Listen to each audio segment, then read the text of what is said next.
on the surface of the Earth.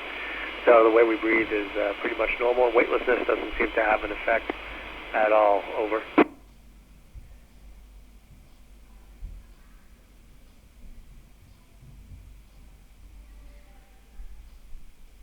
And Romaine, we plant the seeds and grow the vegetables, but they don't let us eat them usually. Over time, we will learn how to do that, and it will be a productive source of food for space.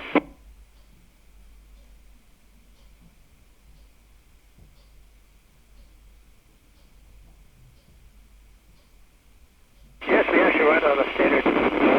Our time zone is UTC, so right now it is 2:30 in the afternoon. I think that's pretty close to what time it is there. Over.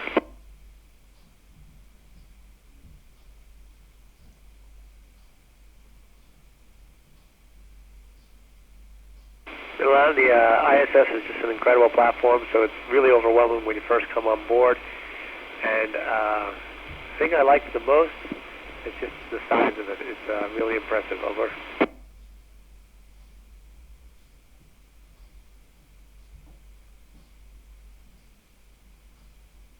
And Lucy, I wanted to become an astronaut because I saw the man walk on the moon when I was a very small child, and it was always in the back of my head. And the idea of being able to contribute to exploration and science was very important to me. Over.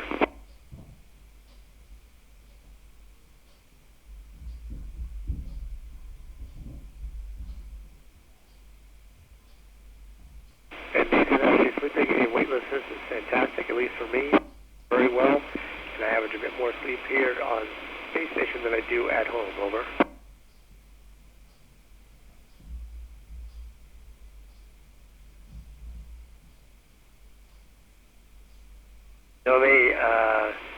Nothing that unusual or strange. It's just you learn new things every day up here, and the science we're doing will help make life better there on Earth.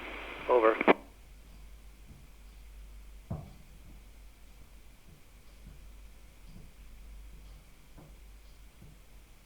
And we use solar power. We have 8 large solar arrays on the truss segment of the space station. If you look at the picture, they're the ones that look like wings. And that's how we generate electricity, solar power. Over. You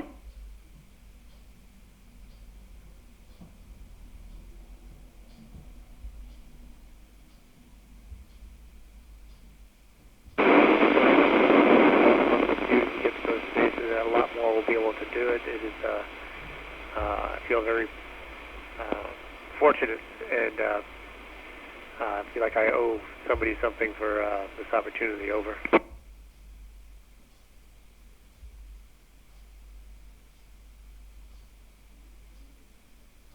And so, Noah, what we usually do with all of our waste, we pack it up into bags. We put it in one of the returning vehicles that burns up on re-entry into the atmosphere. Over.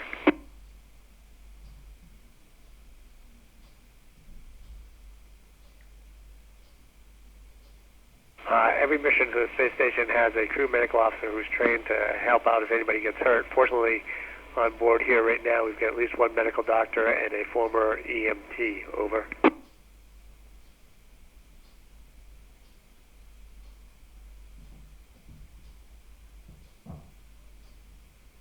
And so, Jeremy, the importance is that weightlessness removes the gravity component, so actually microgravity environment up here, and that allows us to see at a very root, basic science level how things function. Over.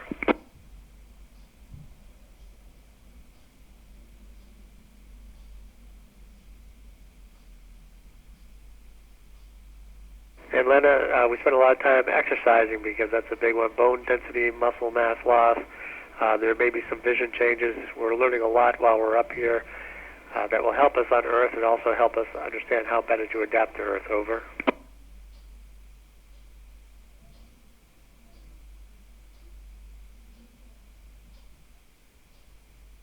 And Quentin, the air reserve for our EMUs, which we use for spacewalks, is about 7 hours, give or take how fast you're breathing, and usually limited by carbon dioxide, less so than oxygen. Over.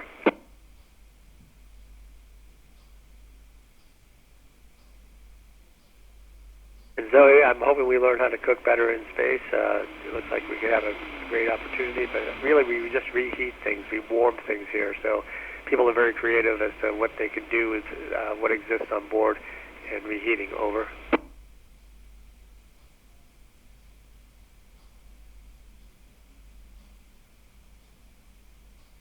And Jules, I felt very excited. It is really an amazing ride. And it only lasts about 8 to 10 minutes on any of our space vehicles to get you to low Earth orbit. And you should look forward to doing it someday yourself. Over.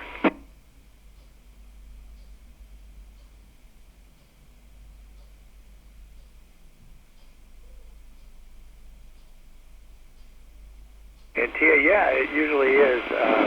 If you take care of the bone density and muscle mass, you still have to deal with the fact that you have not had and your vestibular system, your ability to stand upright, is not fully adapted. So it takes a while before you get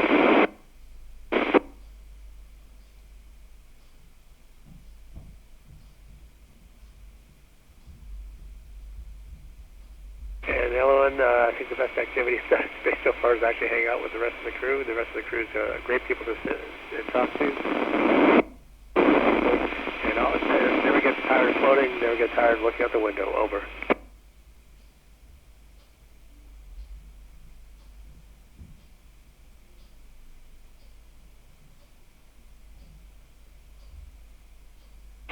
Weightlessness floating in this microgravity environment never gets old. It really feels pretty good, actually. Very relaxing.